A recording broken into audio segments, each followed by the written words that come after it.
Vijayawada university మంచి భవిష్యత్తు కోసం తెలుగు విద్యార్థులు ఇష్టపడే యూనివర్సిటీ. కాల్ 9059052378 9059052379. నమస్తే, వెల్కమ్ టు ఐ డ్రీమ్. నేను మీ ఝాన్సీ. అయితే చిన్న పిల్లల్లో పెద్దవాళ్ళల్లో కూడా రక్తహీనత, ఈ వ్యాధి నుంచి, వ్యాధి అని చెప్పలేము, స్మాల్ డిసీజ్ అని అనుకోవచ్చు, రక్తహీనత వ్యాధితో చాలామంది బాధపడుతూ ఉంటారు. మా పిల్లలకి ఎంత తినిపించినా వాళ్ళకి బ్లడ్ ఉండట్లేదు, సన్నగా ఉంటారండి, బలహీనంగా ఉంటారని చెప్తూ ఉంటారు. అండ్ ఆడవాళ్ళలో కూడా ఈ సమస్య చాలా ఎక్కువగా ఉంటుంది. మరి దీనికి ఆయుర్వేదంలో ఎలాంటి వైద్యపరమైన సూచనలు ఉన్నాయి, ఎలాంటి మెడిసిన్స్ ఉన్నాయి, ఈ విషయాలని డిస్కస్ చేద్దాము. ప్రస్తుతం మనం 40 ఏళ్ల సుదీర్ఘ ఆయుర్వేద ప్రయాణం చేసిన ఆయుర్వేద వైద్యులు బాలకిషన్ గారి దగ్గర ఉన్నాము. నమస్కారం అండి. నమస్కారం. ఎలా ఉన్నారు మీరు? బాగున్నానండి. మీరు బాగున్నారా? ఫైన్ అమ్మా. అయితే చాలా మందిలో బ్లడ్ తక్కువగా ఉంటుంది. ఉండవలసిన దాంట్లో సగం కూడా ఉండదు, పిల్లల్లో కానివ్వండి, పెద్దవాళ్ళలో కానివ్వండి. ఈ రక్తహీనత అనేది ఎందుకు వస్తుంది? రక్తహీనత రావడానికి చాలా రకాల కారణాలు ఉన్నాయి. మనం తీసుకునేటటువంటి ఆహారం, ప్రధానంగా మనం తీసుకునే ఆహారమే, ఇంకో కారణం లేదు అక్కడ.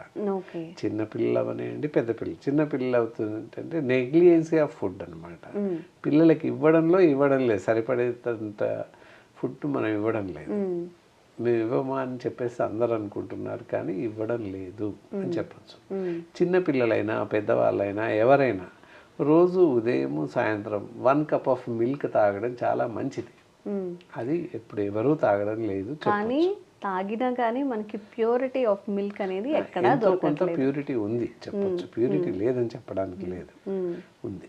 మన హైదరాబాద్ లాంటి మహానగరంలో అసలు పాలు తాగడం అనేది వద్దు అనే చెప్తున్నారు. ఇక్కడ చెప్తున్నాను ఏంటంటే అలా అని లేదు, వన్ బ్రాండ్ నేను చెప్పొద్దు, కానీ 1 టైప్ ఆఫ్ బ్రాండ్ మిల్క్ తీసుకుంటాం, హోల్ మిల్క్, ప్యూర్ మిల్క్ తీసుకున్నట్లయితే we can take in that milk. వెన్న తీసి నెయ్యి తీస్తారు ఇంట్లో. ఇప్పుడు ఇక్కడ మా ఇంట్లో నెయ్యి వాడతాం మేము. అది ఎస్, అది అంటే అంత బాగున్న పాలు కూడా ఉన్నాయి, పూర్తిగా లేవు అని చెప్పడానికి లేదు. యాడ్లో ఇవ్వడం మా పాలు వాడండి, ఇవి వాడండి అని చెప్పడం కాకుండా ప్రధానంగా మేము వాడుతూ ఉంటాం కనుక విచ్ ఈస్ ద బెస్ట్ అని చెప్పేసి సెలెక్ట్ చేసి వాడుతున్నాం. అదే లేదు, అందులో చెప్తున్నాను కదా, మినిమం వీక్లీ వన్స్ 1 ounce, ఒక 100 గ్రాముల వరకు నెయ్యి వస్తుంది మేము వాడే పాలలో. 1 లీటర్ వాడతాము పర్ డే. అలా మీగడ తీసి పెట్టేసి వారం రోజులకి 15 రోజులకి నెయ్యి తయారు చేస్తారు. మేము తినగలిగేంత నెయ్యి మా ఇంట్లో తయారవుతుంది, నిక్షేపంగా చెప్పచ్చు. అంటే అలాంటి పాలల్లో విటమిన్స్, మనకు సరిపడే పోషక విలువలు ఉన్నట్టేగా. పాలల్లో ఏంటంటే అన్ని రకాల పోషక విలువలు ఉంటాయి. ఫోలిక్ యాసిడ్ ఉంటుంది, బోన్ స్ట్రెంత్కి, ఐరన్ ఉంటుంది, అది బ్లడ్ ఇంప్రూవ్మెంట్ చేస్తుంది. ఇలా చాలా రకాల ఖనిజలవణాలు ఉన్నాయి, కాల్షియం ఉంది, నియమిక్ యాసిడ్ ఉంది, ఇలా రకరకాల అన్ని రకాల పోషక విలువలు 1 కప్ ఆఫ్ మిల్క్లో దొరుకుతాయి. అందుకని పాలు తాగండి అని చెప్తాం అన్నమాట. అది కాక ఇంకా చూస్తే ఆకుకూరలు కూడా విరివిగా తీసుకోవాలి. అలా తీసుకోవడం వల్ల ఆకుకూరలలో కూడా ఎక్కువగా ఐరన్ పుష్కలంగా ఉంది. ఈ రోజుల్లో ఆకుకూరలు తెంపడం, తుంచడం లేట్ అవుతుంది అని చెప్పేసి అలా కాకుండా ఎంతసేపు ఆలు ఫ్రై, ఏదో అన్ని ఫ్రైలు, వేపులు తీసుకొని తినడం, అది జరిగిపోతుంది. ఎప్పుడైతే వేపుడు ఎక్కువగా చేస్తామో అప్పుడు అందులో ఉన్నటువంటి పోషక విలువలు కూడా నశించిపోతాయి. సో మన శరీరానికి అందాల్సినంత పోషణ ఉండదు. అది కూడా ఒక టైప్ ఆఫ్ అందుకే నెగ్లిజెన్సీ ఆఫ్ ఫుడ్ అని అందుకే చెప్తున్నాను. ఫుడ్ సరైన సమయంలో సరైన విధంగా శరీరానికి అందడం లేదు అని చెప్పచ్చు. దానివల్లనే మనకి బ్లడ్ అనేది తగ్గిపోతుంది. మరి ఎలా అండి, దీన్ని ఎలా అధిగమించాలి అంటే మంచి పళ్ళు, పళ్ళ రసాలు, ఆహారంలో ప్రధానంగా చూడాలి. రక్తహీనత ఉన్న వాళ్ళు, పిల్లలు అవ్వచ్చు, పెద్దవాళ్ళు అవ్వచ్చు. ప్రధానంగా బీట్రూట్, క్యారెట్, టమాటోలు, ఇవి విరివిగా, ఆకుకూరలు, దాంతోపాటు ఆకుకూరలలో మరీ బచ్చలి, తర్వాత పాలకూర, తోటకూర అంటుంటాం, కలగూర, తోటకూర అని చెప్తూ ఉంటాం. అందులో విరివిగా ఐరన్ ఉంటుంది, ఎవరికి తెలియదు. వారంలో 2 రోజులు కంపల్సరీ ఆకుకూరలు పెట్టుకోవాలి మన టేబుల్లో, తప్పనిసరి. మెనూలో 2 రోజులు తప్పకుండా ఆకుకూరలు ఉంచుకోవాలి. ఎవ్రీడే క్యారెట్ తినాలి.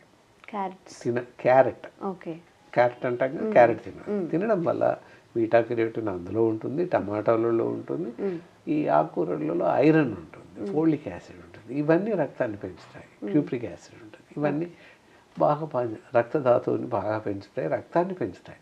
కాబట్టి అవి తీసుకోవాలి. పళ్ళు కూడా అన్ని రకాల పళ్ళు, అందులో మరీ ముఖ్యంగా యాపిల్స్, తర్వాత అల్లనేరేడు పళ్ళు, ప్రొమోగ్రనేట్స్, దానిమ్మలు ఇలాంటివి ఎక్కువ తీసుకుంటే బ్లడ్ ఎక్కువగా ఇంప్రూవ్ అయ్యే అవకాశం ఉంది. పళ్ళ విషయానికి వచ్చినట్టయితే ఆ విధంగా తీసుకుంటూ ఉన్నట్లయితే మార్చి తీసుకోవడం ఎంతైనా అవసరం. ఫుడ్ కూడా ఒకటే కాకుండా అన్ని రకాలు తీసుకుంటుంటే ఏంటంటే బ్యాలెన్స్డ్గా ఉంటుంది. సమతుల ఆహారం తీసుకుంటే శరీరం బ్యాలెన్స్గా ఉంటుంది, రక్తం కూడా పెరుగుతుంది. ఇవన్నీ సహజంగా చేసుకునేటటువంటి లక్షణాలు అన్నమాట. ఆహారంలో ఈ మార్పులు తప్పకుండా చేసుకుంటే రక్తహీనత రాదు అని చెప్పచ్చు.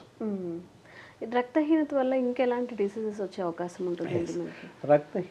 రక్తం తగ్గడం వల్ల తూలి పడిపోవడం, అలాగే అదే సొమ్మ రోగం అని చెప్పేసి అంటారు. పడిపోయి సొమ్మసిల్లి పడిపోవడం. సొమ్మసిల్లి పడిపోతారు కనుకనే సొమ్మ రోగం అని చెప్పేసి అంటారు. అలా ఆ విధంగా సొమ్మసిల్లి పడిపోవడం, తూలి పడిపోవడం, ఏ పని చేయలేకపోవడం, కళ్ళు చేతులు పాలిపోయినట్టు ఉండడం చూస్తే, వెంట్రుకలు బాగా ఎక్కువగా ఊడిపోవడం, ఇవన్నీ వాటి లక్షణాలు అన్నమాట.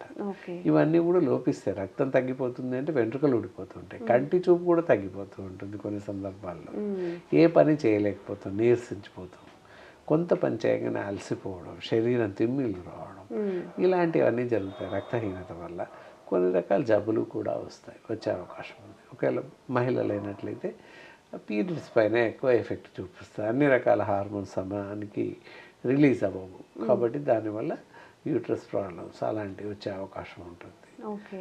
పీసీఓడి ప్రాబ్లం రావడం, ఇంకా ఇతరత్ర సరైనటువంటి హార్మోన్స్ రిలీజ్ కావు కనుక సంతానలేమి ఏర్పడడం, ఇలాంటివి జరుగుతూ ఉంటాయి. కాబట్టి మంచి ఆహారం తీసుకోవడం ఎంతైనా అవసరం. మరి ఆయుర్వేద వైద్యంలో బీపీ కోసం ఎలాంటి మెడిసిన్ అయినా ఉందా? ఈ రక్తం పెరగడం కోసం, రక్తహీనతకి చాలా మంచి మెడిసిన్స్ ఉన్నాయి. ఏంటి అంటే హీమప్ అని చెప్పేసి బెస్ట్ ట్యాబ్లెట్స్ ఉన్నాయి. అవి ఉదయం సాయంత్రం ఒక్కొక్క మాత్ర చొప్పున వాడుతూ ఉన్నట్లయితే రక్తహీనతను అధిగమించవచ్చు. పైన చెప్పినటువంటి ఆహార నియమాలన్నీ కంపల్సరీ పాటిస్తూ ఉండాలి. ఇలా తీసుకోవడం, పచ్చలాకు ఇందాక చెప్పాము, పైన తోటకూర, ఇలాంటి వారంలో 2 రోజులు తప్పనిసరిగా ఆకుకూరలు ఉంచాలి. మిగతా క్యారెట్ ఎవ్రీడే తినాలి రక్తహీనత ఉన్నవాళ్ళు. అలా తీసుకుంటుంటే వితిన్ 1 or 2 monthsలో రక్తహీనతను బయటపడవచ్చు. నెలకి 1-2 grams పెరుగుతూ వెళ్తూ ఉంటుంది, ఎలాంటి మెడిసిన్ లేకుండానే. 1 cup of milk, ఒక ఎగ్ తీసుకోవాలి రోజు ఒక ఎగ్, ఒక కప్ పాలు, అలా తీసుకుంటే కూడా బాగా వృద్ధి చెందుతుంది రక్తం. అసలు ఎమోర్లెస్, డాక్టరే అక్కర్లేదు. ఇలాంటి పైన చెప్పిన ఫుడ్ అంతా తీసుకుంటే హాస్పిటల్ అక్కర్లేదు, మనంగా ఇచ్చేయచ్చు. క్యారెట్ అనగానే పచ్చి తింటుంటారు, పచ్చి తినకూడదు. బీట్రూట్, క్యారెట్ ఇవి పచ్చి తినకూడదు. కర్రీలాగా చేసుకొని క్యారెట్ అన్నిట్లలో వేయండి, దోశలో వేయండి మిక్సీ పట్టి, లేదా క్యారెట్ డైరెక్ట్ కర్రీ చేసుకొని వండండి, లేదా మిక్స్డ్ వెజిటేబుల్ ఏ కూరలో అయినా క్యారెట్ వేయచ్చు, రైస్లో కూడా క్యారెట్ వేయచ్చు, ఇడ్లీలో వేయచ్చు. ఇలా ప్రతి దానిలో క్యారెట్ చేర్చుకొని తినాలి. రోజు ఒక మనిషి 50 గ్రాములు 60 గ్రాముల క్యారెట్ తింటూ ఉండాలి. రక్తహీనత ఉన్నవాళ్ళు, లేని వాళ్ళు కూడా తినొచ్చు. కంటి జబ్బు తగ్గుతుంది, దెన్ యాజ్ వెల్ యాజ్ రక్తహీనత పెరుగుతుంది. బీటా కెరోటిన్ రెండిట్లో, బీట్రూట్లో ఉంటాయి, క్యారెట్లో ఉంటాయి, టమాటోలో ఉంటాయి.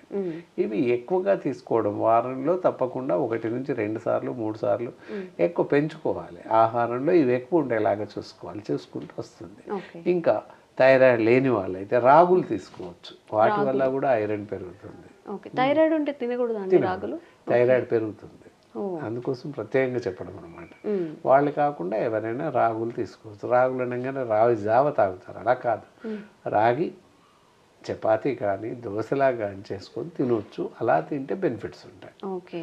అండ్ నాన్ వెజిటేరియన్ అయితే చికెన్, ఫిష్, ఎగ్ తినవచ్చు, మటన్ తినకూడదు. మళ్ళీ ఇవి తీసుకోవడం వల్ల రక్తహీనత నుంచి పూర్తిగా అధిగమించవచ్చు. చికెన్ సూప్ అలాంటివి తీసుకుంటే రక్తం బాగా పెరిగిపోతుంది. క్యాన్సర్ పేషెంట్స్ చికెన్ సూప్ ఇవ్వండి అని చెప్తాం మేము, బ్లడ్ తగ్గుతుంది కనుక. అలా ఇవ్వడం వల్ల బాగా పెరుగుతుంది. అండ్ మందులు కూడా ఆయుర్వేదంలో అద్భుతమైన ఆయుర్వేద మెడిసిన్స్ ఉన్నాయి, చికిత్స అందించే అవకాశం ఉంటుంది. ఈ చిట్కాలన్నీ పాటించినా తగ్గనట్లయితే మమ్మల్ని సంప్రదిస్తే సరిపడేటటువంటి వాళ్ళ నాడీ పరీక్ష చేసి వాళ్ళ శరీర తత్వాన్ని బట్టి వాళ్ళకి అవసరం ఉన్నంత మేర మెడిసిన్ ఇవ్వడానికి అవకాశం ఉంది. ఓకే, థ్యాంక్ యూ అండి. నమస్కారం.